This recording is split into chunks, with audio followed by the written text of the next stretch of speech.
on the book Cardiology Secrets, and the name of the chapter is Chest Pain and Angina. The writer is Glenn N. Levin. His degrees are MD, FACC, and FASA. He is Professor of Medicine, Baylor College of Medicine, Chief Cardiology Section, Michael E. Dakibi, VA Medical Center, Houston, Texas, United States of America. In this chapter, chest pain and angina, there are only 17 questions, very vital questions on chest pain and the relation between chest pain and angina or heart attack. We will talk about the questions and the answer to the questions. I hope you will enjoy this. Question number 1, chest pains. The topic is chest pains and angina. Question number 1. Are most emergency room visits for chest pain caused by acute coronary syndromes? The answer is a big no. Acute coronary syndromes, as for example angina, unstable angina, myocardial infarction, account for only a small percentage of emergency or ER visits for chest pain.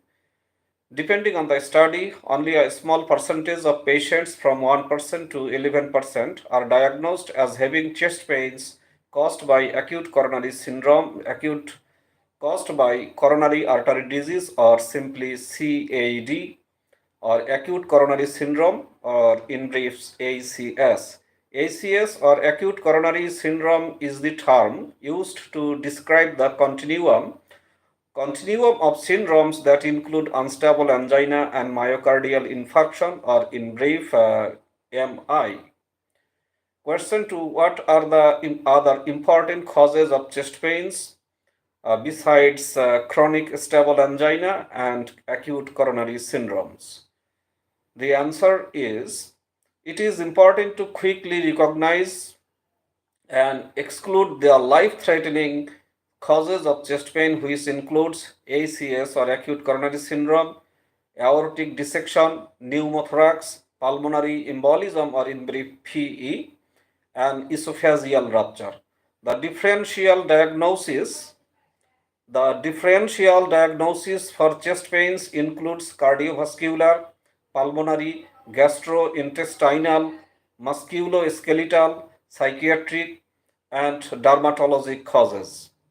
Cardiovascular causes include ACS, as for example unstable angina, non-ST segment elevation, ACS or acute coronary syndrome, and ST segment elevation, myocardial infarction, or in brief STEMI, aortic dissection, hypertensive crisis, severe aortic stenosis, coronary artery spasm, or prenatal angina, cocaine abuse, and cardiac syndrome X, microvascular disease. Pulmonary causes include pneumonia, pneumothorax, pulmonary embolism, and pleuritis. Gastrointestinal causes include esophageal spasms, esophageal reflux, and esophagitis. Esophageal rupture, Borhab syndrome. Esophageal rupture is called Borhab syndrome. Peptic ulcer disease, gallbladder disease, and pancreatitis. Musculoskeletal causes include costochondritis and rib fractures. Other causes include cervical radiculopathies, shingles, and somatiform disorders.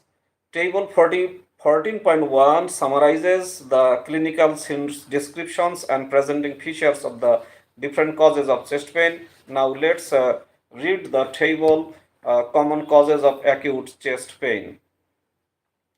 Syndrome, cardiovascular. Stable angina, clinical description, retrosternal pressure, heaviness, burning, and may radiate to arms, neck, and jaw. Presenting features provoked by physical or emotional stress. Unstable angina, Clinical description is same as stable angina but usually more severe and prolonged. Presenting features occurs at rest or with minimal exertion. Acute MI or myocardial infarction, same clinical description, same as angina but usually more severe. Presenting features usually more than 30-minute duration. Associated symptoms include dyspnea, weakness, and diaphoresis. Syndrome, aortic dissection, clinical description, sudden severe pain and may radiate to the back. Presenting features commonly associated with hypertension or connective tissue disease. Syndrome, pericarditis, clinical description, pleuritic pain, worse in supine position. Presenting features, fever, pericardial friction rub. Pulmonary syndrome or PE. Clinical description, sudden onset of pain and dyspnea. Pain may be pleuritic with pulmonary infarction. Presenting features, dyspnea, tachypnea, and tachycardia. Pneumonia syndrome. Clinical description is may be associated with localized pleuritic pain. Presenting features, cough, fever, crackles. Spontaneous pneumothorax. Clinical description is unilateral pleuritic pain associated with dyspnea. Presenting features are sudden onset of symptoms. Gastrointestinal syndrome, esophageal reflux. Clinical description is burning, retroesternal and epigastric discomfort. Presenting features aggravated by large meals and postprandial recumbency. Peptic ulcer. Clinical description, prolonged epigastric or retrosternal burning. Presenting features relieved by antacid or food. Biliary disease.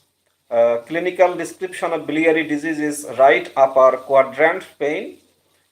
Presenting features are unprovoked or following meal. Pancreatitis. Clinical description of pancreatitis is intense epigastric and retrosternal pain. Presenting features include associated with alcoholism, elevated triglycerides. Musculoskeletal syndrome, costochondritis, syndrome of costochondritis. Clinical description of costochondritis is fleeting localized pain and may be intense. Presenting features include may be reproducible by pressure to affected site. Cervical disc disease, sudden fleeting pain is the clinical description, and the presenting feature is may be reproduced by movement of neck. Psychological, somatoform disorders, sudden fleeting pain and may be produced by movement of neck. And the clinical description of psychological syndrome is symptoms are atypical for any organ symptom. Presenting features include sometimes symptoms may persist despite negative evaluations of multiple organ systems. MI, here I'd like to tell you about some abbreviations. MI means myocardial infarction. PE means pulmonary embolism. So that's all about the common causes of acute chest pain, both cardiovascular, pulmonary, gastrointestinal, and musculoskeletal, and also psychological. Now let's go to question number 3. TZI group said Assalamu alaikum. Wa alaikum assalam wa rahmatullahi wa barakatuhu. I hope you all are well by the grace of the Almighty. Now let's go to question number 3. Why is prompt diagnosis of acute aortic dissection so important? The answer is, in aortic dissection, the mortality rate increases by approximately 1% every hour from presentation to diagnosis and treatment. Additionally, the treatment of aortic dissection is dramatically different from the treatment of acute coronary syndrome because anticoagulation is contraindicated with aortic dissection. Now let's go to the main question what we have been talking about for so long time, chest pain and angina. What is angina? What is the standard definition of angina? Angina is the term used to denote the discomfort associated with myocardial ischemia or MI or myocardial infarction. Angina occurs when myocardial oxygen demand exceeds myocardial oxygen supply, usually as a result of a severely stenotic or occluded coronary artery. Patients with angina most commonly describe a sensation of chest pain, chest pressure, or chest tightness. They may also use words such as heaviness, discomfort, squeezing, or suffocating. The discomfort is more commonly over a region the size of a fist or a larger sized region. Fist, this is the fist. That is larger than just a pinpoint area, although this distinction is not enough in itself to confidently distinguish angina from non-anginal pain. The discomfort classically occurs over the left pericardium but may manifest as right-sided chest discomfort, retrosternal discomfort, or discomfort in other areas of the chest. Some people may experience the discomfort only in the upper back, in the arms in the arm or arms, or in the neck or jaw. Angina can also manifest as epigastric pain or discomfort and thus is often misdiagnosed as indigestion. Typical angina is described as having three characteristics. Number one, substernal chest discomfort with typical sensations noted above. Number two, discomfort provoked by exertion or emotional stress. Number three, discomfort relieved by rest or nitroglycerin or NTG within minutes. Question number 5. Who first described angina and when? What is the history why this is called angina?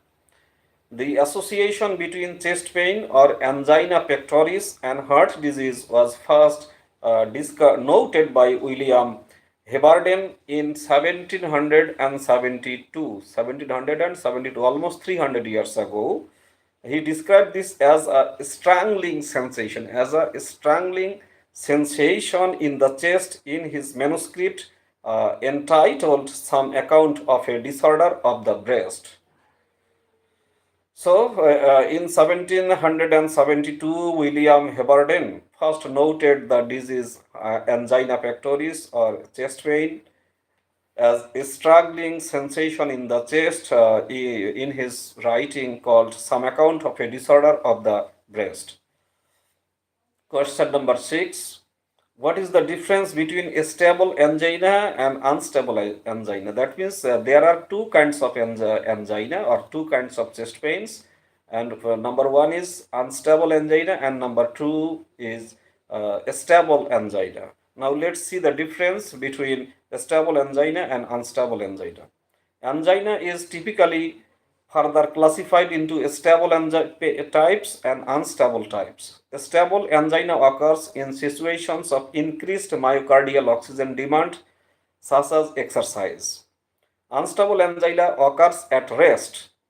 It may have a new onset within 2 months of initial presentation or can increase in frequency, intensity, or duration. Unstable angina can occur at any time and falls within the spectrum of ACSs, that means acute coronary syndromes. Now let's talk about question number 7. Question number 7 is, what are the associated symptoms that people with angina may experience in addition to chest discomfort? Patients with angina may experience one or more of the following symptoms along with chest discomfort. Number 1, shortness of breath. Number 2, diaphoresis. Number 3, nausea. Number 4, fatigue, particularly in the elderly and in women. Number 5, radiating pains. Patients may describe pains or discomfort that radiate to the back, typically the mid-scapula, neck, jaw, or down one or both arms. This may also describe a sensation of numbness in the arm. Some patients do not experience classic chest discomfort, but instead manifest only one or more of these associated symptoms. In such cases, the symptom is referred to as angina equivalent. New or increased dyspnea on exertion is the most common angina equivalent. Question 8. What are the major risk factors for coronary artery disease? Age over 45 years for men and above 55 years of women for women.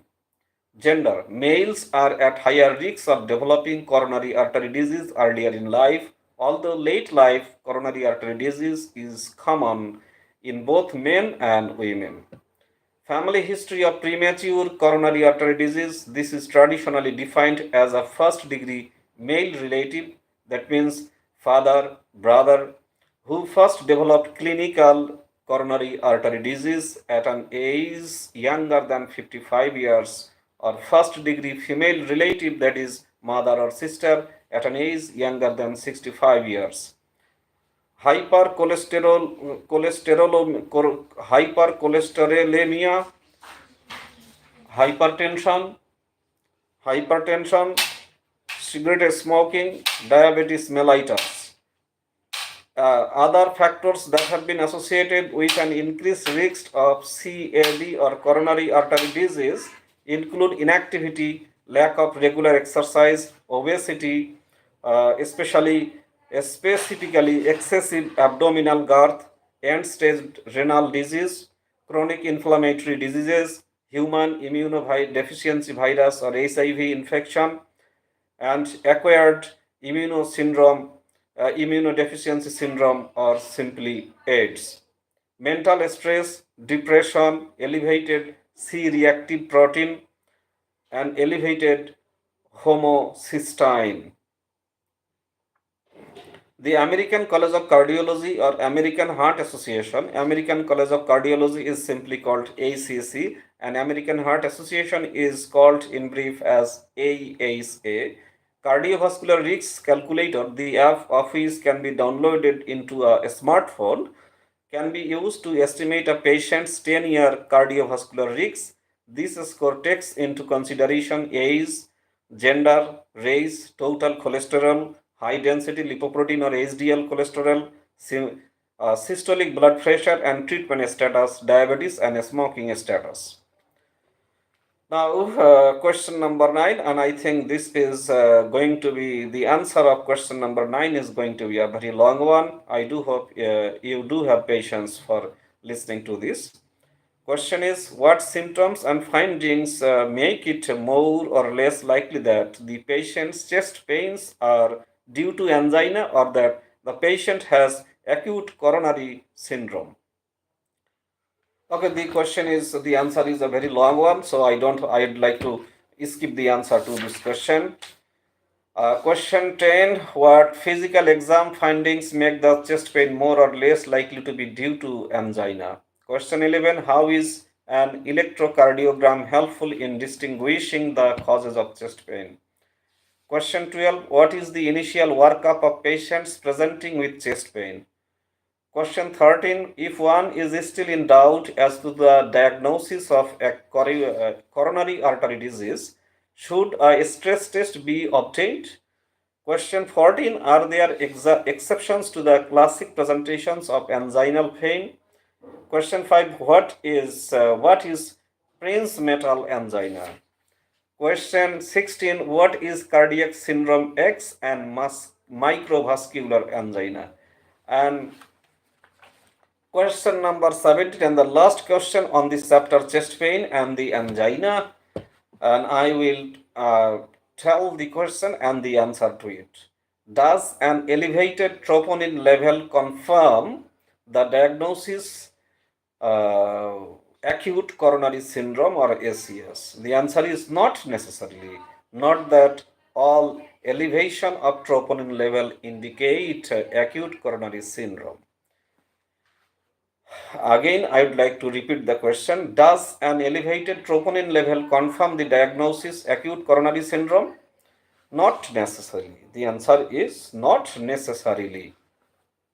To make the clinical diagnosis of acute coronary syndrome, troponin elevation has to be accompanied by angina or angina equivalent ECG changes and or new wall motion abnormalities on echocardiography. Additionally, there is a Gina equivalent ECG changes.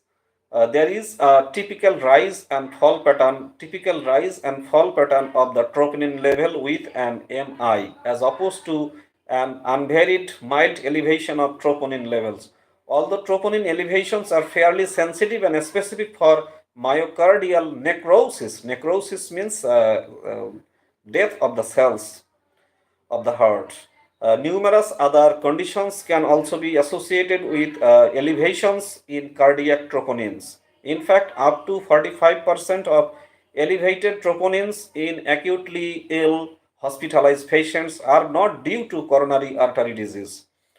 Any condition that results in a demands or supply mismatch, as for example, sepsis, hypotension, severe hypoxia, severe anemia, severe hypertension, tachyarrhythmias, and cocaine use.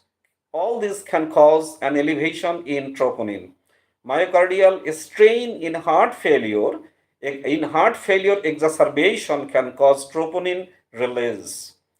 Importantly, troponin elevation can occur with pulmonary embolism and is in fact associated with a worse prognosis.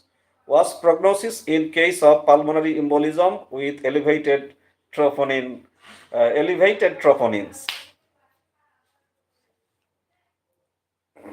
This is a little hand, and this hand is going to be in future a cardiologist or cardiac surgeon.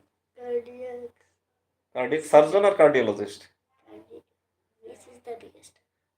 Surgeon operates the heart, and cardiologist gives medicine to the heart patient.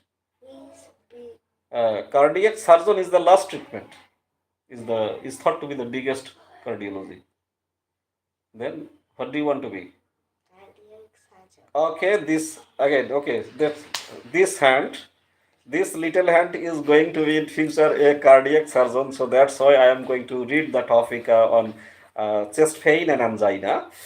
Okay, all these things can also cause elevated or excessive troponin levels. In addition, aortic dissection that involves the RCA can lead to secondary MI or myocardial infarction. Furthermore, troponins can be modestly and chronically elevated in patients with severe chronic kidney disease. Troponin elevation has also been noted in patients with acute stroke. So, all elevation of troponin level always does not confirm the diagnosis of heart disease or acute coronary syndrome. So the video is going to be very, very long. So today I talked about 8 questions and 8 answers, and the last question and the last answer, which is I think very vital in this topic on chest pain and angina. I hope you do enjoy this. Only reading, writing, and listening can. This little hand is going to be in future a cardiologist or cardiac surgeon. This hand is going to be a cardiac surgeon, so that's why I am showing you this hand. Okay, so bye. I do hope you did enjoy listening to this video, and thank you for watching. TG group commented assalamu alaikum. TG group wa alaikum assalam. I think you are very well by the grace of Almighty Allah. Okay, thank you. Bye. Assalamu alaikum wa rahmatullah.